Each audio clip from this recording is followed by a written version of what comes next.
Hello everyone, welcome back to my channel. तो कैसे हैं आप सब? आई होप आप सब ठीक होंगे। तो आज मैं आपको ये सेमी स्टिच लहंगा और चोली की कटिंग और स्टिचिंग बताने वाली हूँ। तो पहले मैं लहंगे के जो भी बेल्ट ऊपर बन रखा है इसे हम ओपन कर लेंगे अच्छे से। इसको अलग करने के बाद जो भी हमारा ऊपर नेट है उसको अलग कर लेंगे। तो आप देख सकते हो मैंने यहाँ पे बेल्ट को अलग कर लिया है। उसके बाद जो इसमें केन केन लगी है, अस्तर लगा है, इन सबको भी हम अलग कर लेंगे। तभी हम लहंगे को एग्जैक्ट अपने मेजरमेंट का स्टिच कर पाएंगे। प्लस जो भी हमें उसमें स्टाइल रखना है या जो भी हम डिज़ाइन क्रिएट करना चाहते हैं आप वो भी उसमें क्रिएट कर सकते हो। बट मैं यहाँ पे सिंपल जिस तरीके से ये लहंगा है इसी तरीके से इसे क्रिएट कर रही हूँ। बट आप देख सकते हो मैं यहाँ पे केन केन को कट कर रही हूँ, वो इसलिए क्योंकि इसमें काफ़ी बड़ी केन केन थी तो मुझे थोड़ा सा फ्लेयर कम चाहिए था। तो मैंने केन केन को कट कर लिया है अपने फ्लेयर के अकॉर्डिंग। तो आपको जितनी भी फ्लेयर चाहिए उसमें उसी के अकॉर्डिंग आप अपनी केन केन को छोटा या बड़ा कर सकते हो। फिर उसके बाद मैं लेंथ यहाँ पे मार्क कर लूँगी। लेंथ के जितनी भी आपको लेंथ रेडी चाहिए उसके अकॉर्डिंग आप अपनी कमर पे मार्किंग कर लो। तो यहाँ पे पहले मैंने अस्तर पे मार्किंग की है, जो हमारी लाइनिंग वाला पार्ट है उस पर मार्क कर लूँगी। मार्क करके मैंने यहाँ पे उसे कट कर लिया है। अब हम जो नेट वाला पार्ट है उसमें भी सेम एग्जैक्ट इसी तरीके से लेंथ को मार्क करेंगे और जितना भी एक्स्ट्रा पार्ट है उसे कट कर लेंगे। तो कट करने के बाद मैं यहाँ पे केन केन को स्टिच कर लूँगी। जो हमने केन केन कट की थी उसकी जो विड्थ थी वो काफ़ी ज़्यादा चौड़ी थी, तो मुझे थोड़ी कम केन केन में विड्थ चाहिए थी।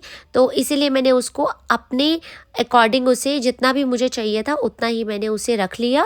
और उसके बाद अब आप देख सकते हो मैं इसे इस तरीके से प्लीट्स बना बना के जॉइन कर लूँगी। तो स्टिच करने के बाद अब हम इसे लहंगे में अटैच करेंगे। तो जो लहंगे में आप अटैच करोगे उसे डायरेक्ट आपको अटैच नहीं करना है, उसमें आपको लाइनिंग के ऊपर अटैच करना है।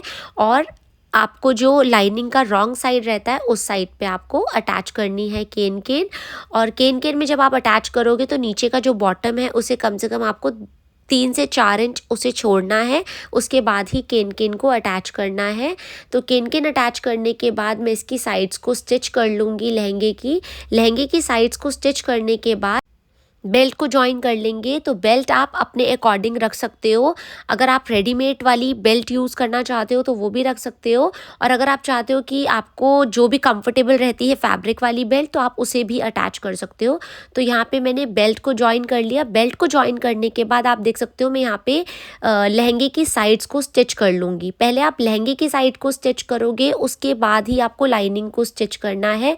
तो लहंगे की सारी साइड्स को अच्छे से स्टिच करने के बाद मैं जो लाइनिंग वाला पार्ट होता है उसे स्टिच कर लूँगी। आप देख सकते हो यहाँ पे जो लाइनिंग वाला पार्ट है लहंगे का उसके बाद हम उसे स्टिच कर लेंगे। उसमें आपका जो लहंगे का नेट वाला फैब्रिक है वो उसमें नहीं आना चाहिए, बिल्कुल आपको अलग से जॉइन करना है। तो आप यहाँ पे देख सकते हो हमारा जो लहंगा है वो रेडी हो चुका है। अब मैं यहाँ पे ब्लाउज़ की कटिंग कर लूँगी। तो कटिंग करना आपको बताती हूँ किस तरीके से आपको कटिंग करनी है। तो चोली पे हमारे कुछ सिप्पी वर्क और एम्ब्रॉयडर्ड वर्क हो रखा है, तो आपको मैंने दिखा दी है इसे किस तरीके से अब हम कट करने वाले हैं। सबसे पहले आपको लाइनिंग का फैब्रिक लेना है, उसे इस तरीके से हम फोल्ड कर लेंगे। तो आप 2 टाइम फोल्ड करके भी इसे कट कर सकते हो और 4 फोल्ड करके भी कट कर सकते हो। तो मैं यहाँ पे इस तरीके से 4 फोल्ड कर लूँगी। उसके बाद मेजरमेंट ले लूँगी। शोल्डर में यहाँ पे 7 इंच रख रही हूँ।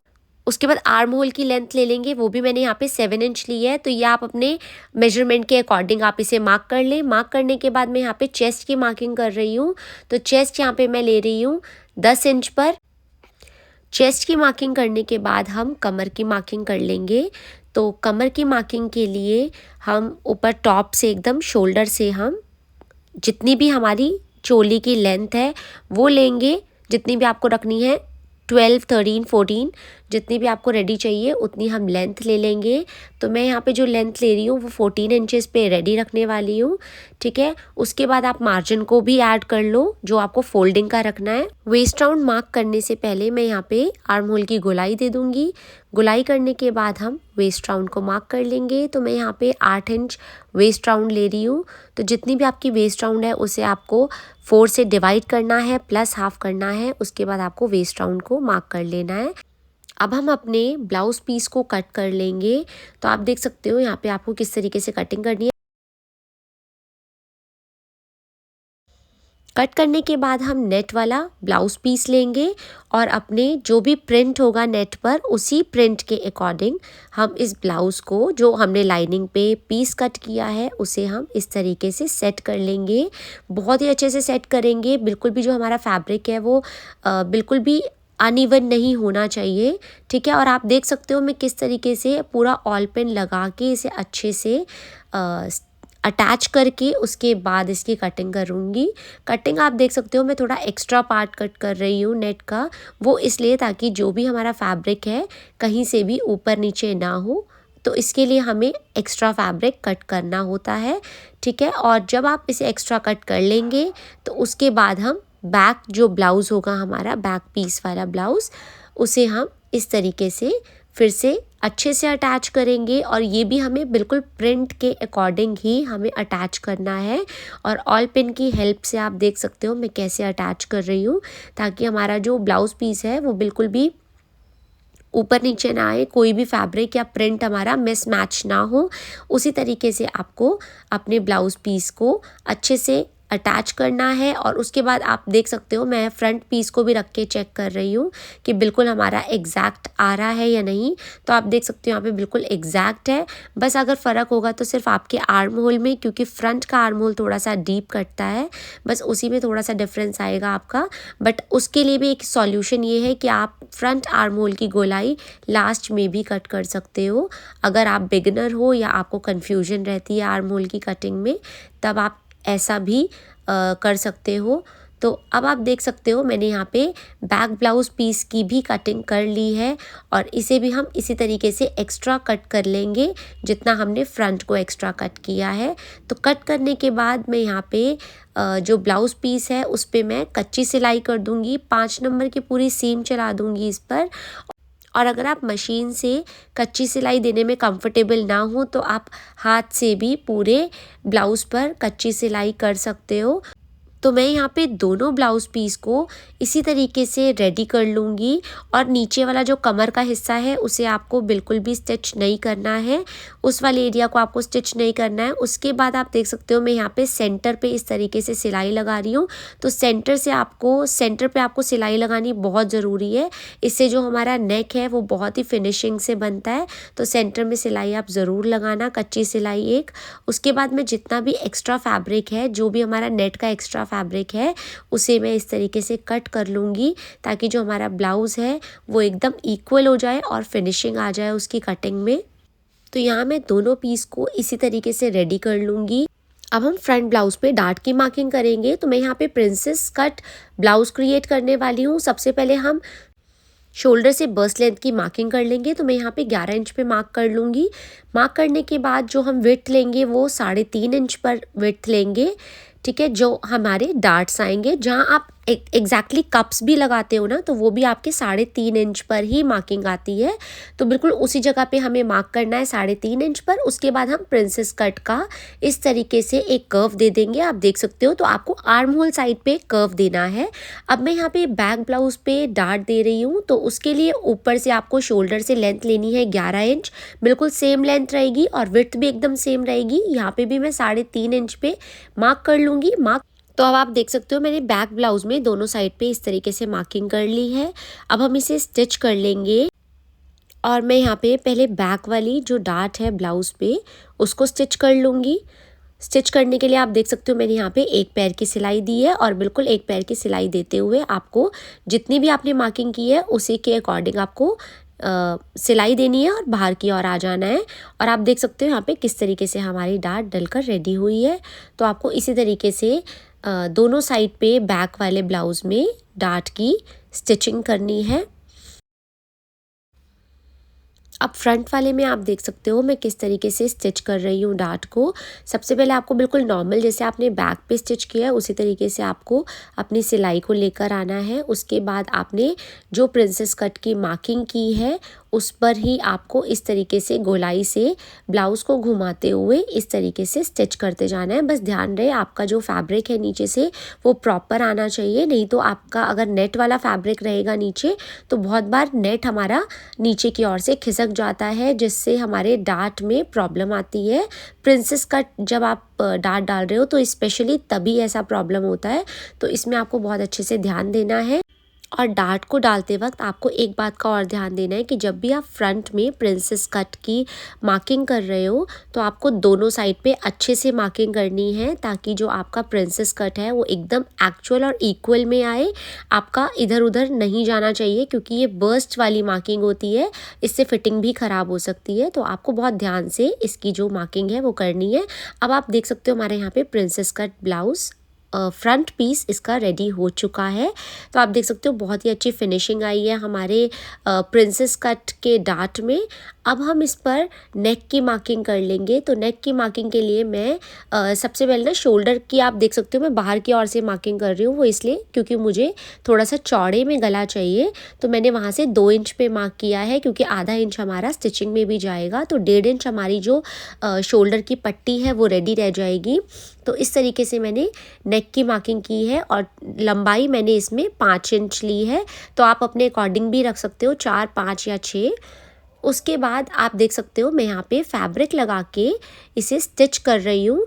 पहले आपको बहुत ही अच्छे से फैब्रिक को अटैच करना है, जिससे आपका गला बिल्कुल भी हिले नहीं, बिल्कुल एग्जैक्ट जितने आपने उसकी मेजरमेंट ली है बिल्कुल वैसे ही रेडी आ।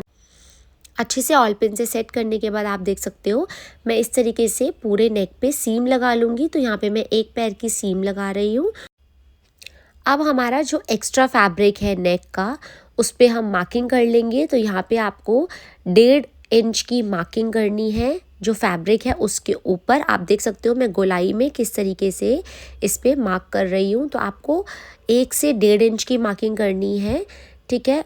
इस तरीके से गोलाई पे मार्किंग करने के बाद हम इसे कट कर लेंगे। बट आपको ये ध्यान देना है जो आपका नीचे ब्लाउज़ वाला पीस है वो बिल्कुल भी कटिंग में नहीं आना चाहिए। आपको सिर्फ एक्स्ट्रा फैब्रिक को ही कट करना है। और जो हमने 1.5 इंच इसलिए लिया है ताकि उसका एक मार्जिन हमारा रेडी हो जाए। जब हम नेक को फोल्ड करेंगे तो बहुत ईजिली वो फोल्ड हो जाए और बहुत फिनिशिंग से फोल्ड हो जाए। तो इस तरीके से हम एक्स्ट्रा पट्टी को कट कर लेंगे। और अब आप देख सकते हो मैंने गले को इस तरीके से घुमा के रखा है, ताकि जितना हमारा नेक कटा हुआ है उसी के अकॉर्डिंग हम एक्स्ट्रा फैब्रिक को भी कट कर लेंगे लाइक दिस। इस तरीके से हम कटिंग करने के बाद हम जो गला है उस गले में नॉचेस दे देंगे, बहुत ही छोटे छोटे। बस आपका जब आप नॉचेस दोगे तो आपको ये ध्यान देना है बिल्कुल भी आपकी सिलाई पे कट नहीं लगना चाहिए, उससे आपके ब्लाउज़ में फिनिशिंग नहीं आएगी। तो आपको बहुत ही ध्यान से कट लगाने हैं। कट लगाने से ना जो आपका नेक है वो बहुत ही ज़्यादा फिनिशिंग से बनता है और साथ ही बहुत ही ईजिली फोल्ड हो जाता है। आपको बहुत ज़्यादा मेहनत नहीं करनी पड़ती और फैब्रिक में ना बिल्कुल भी झोल नहीं आता। तो आप इस बात का ज़रूर ध्यान दो कि जो कट्स हैं वो आपको ज़रूर लगाने हैं, बट बहुत ध्यान से लगाने हैं, ठीक है। उसके बाद मैं नेक की जो पट्टी आप देख सकते हो मैं इस पर टॉप सीम दे दूँगी। टॉप सीम हम इसलिए देते हैं ताकि जो हमारी पट्टी है वो एक साइड पे अच्छे से बैठ जाए और फोल्ड होने में बिल्कुल भी प्रॉब्लम ना करे, ठीक है। तो अब हम बहुत ही पतला पतला अंदर की और नेक को फोल्ड कर देंगे लाइक दिस। आप देख सकते हो मैं किस तरीके से फोल्ड कर रही हूँ। तो पट्टी को बहुत पतला फोल्ड करना, जिससे हमारे नेक में बहुत ज़्यादा फिनिशिंग आएगी। अगर आपने ज़्यादा मोटा फोल्ड किया तो वो ब्लाउज़ में हमारी जो स्टिचिंग है वो अलग से दिखती है और वो अच्छी नहीं लगती बिल्कुल। तो अब आप यहाँ पे देख सकते हो ये फ्रंट पीस का जो नेक है वो कितना फिनिशिंग से और बहुत ही अच्छा बन के रेडी हुआ है। अब हम इसमें शोल्डर को ज्वाइन कर देंगे। तो शोल्डर को ज्वाइन करने के लिए जो आपकी बैक नेक है उसमें जब आप पट्टी ज्वाइन करोगे तो उसको कहीं से भी फोल्ड नहीं करना है, उसे सिर्फ आपको पहले शोल्डर के साथ ज्वाइन करना है, उसके बाद ही पट्टी को फोल्ड करना है, जैसे मैं अभी आपको करके दिखा रही हूँ। बिल्कुल इसी तरीके से आपको बैक नेक की पट्टी को रेडी करना है। अब हम स्लीव्स की कटिंग कर लेंगे। स्लीव्स की कटिंग के लिए आप देख सकते हो मेरे पास जो ये नेट पीस है इसमें जो स्लीव्स हमें निकालनी है वो किस तरीके से निकालनी है। पहले जितने भी फ्लावर्स हैं ना मैं इन्हें ऑल पिन से इसलिए अटैच कर रही हूँ ताकि बिल्कुल इक्वली हमारे फ्लावर्स आए। उसके बाद जो आप बड़ा वाला फ्लावर सेंटर में देख रहे हो इसे हम बिल्कुल सेंटराइज रखेंगे।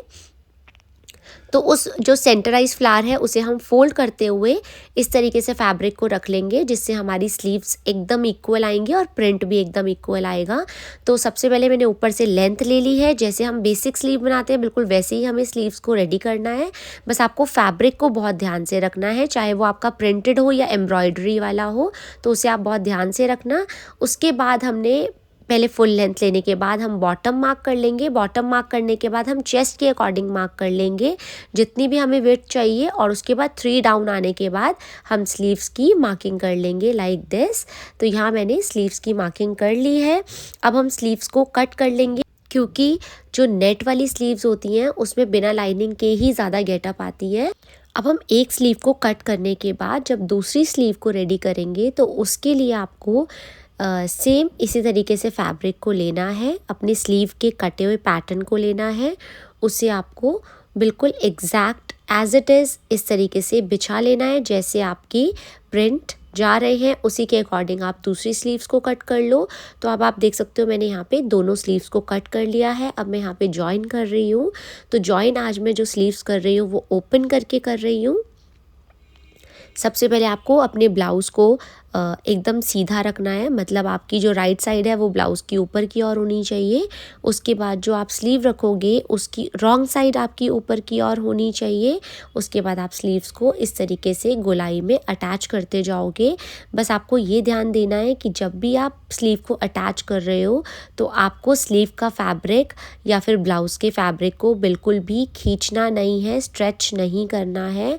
बहुत ही ध्यान से जैसे आपने कटिंग की है बिल्कुल वैसे ही गोलाई में आप उसे स्टिच करते जाओ। इससे आपकी जो स्लीव्स हैं बहुत ही ज़्यादा फिनिशिंग से लगेंगी। अच्छा, स्लीव लगाने के बाद मैंने दोनों साइड पे गोलाई में स्लीव अटैच कर ली हैं। उनको अटैच करने के बाद हम जो स्लीव का बॉटम है उसे इस तरीके से फोल्ड कर लेंगे, पतला पतला, बहुत ही पतला पतला। हमें 2 टाइम्स फैब्रिक को फोल्ड करके इस तरीके से स्टिच कर लेना है। तो यहाँ मैंने दोनों स्लीव्स को इस तरीके से स्टिच कर लिया है। अब हम ब्लाउज़ की फ़िटिंग दे देंगे। अब यहाँ पे मैं कमर की फ़िटिंग दे दूँगी। तो मैंने 8 इंच पे मार्क किया था, एग्जैक्ट मैं 8 इंच पे दे रही हूँ। ठीक है, उतना ही मैं चेस्ट ले लूँगी जितना मैंने मार्किंग की थी। तो इसे हम जॉइन करके इसे स्टिच कर लेंगे। बस आपको ये ध्यान देना है जब भी आप फिटिंग कर रहे हो तो आपको आधा इंच प्लस नहीं करना है मार्जिन का।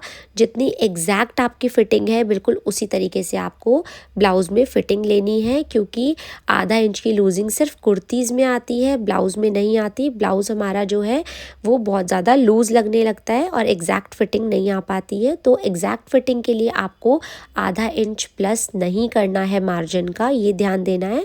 तो यहाँ उसके बाद हम फिटिंग की मार्किंग करने के बाद इसे स्टिच कर लेंगे। ब्लाउज़ की फिटिंग देने के बाद हम ब्लाउज़ की कमर की साइड से फोल्ड कर लेंगे। जितना भी हमने मार्जिन लिया था उतना हम फोल्ड कर लेंगे। सो अब आप देख सकते हो हमारा लहंगा चोली बनके रेडी हो चुका है। सो वीडियो हेल्पफुल रही हो तो लाइक, सब्सक्राइब और शेयर ज़रूर करना। Okay, bye.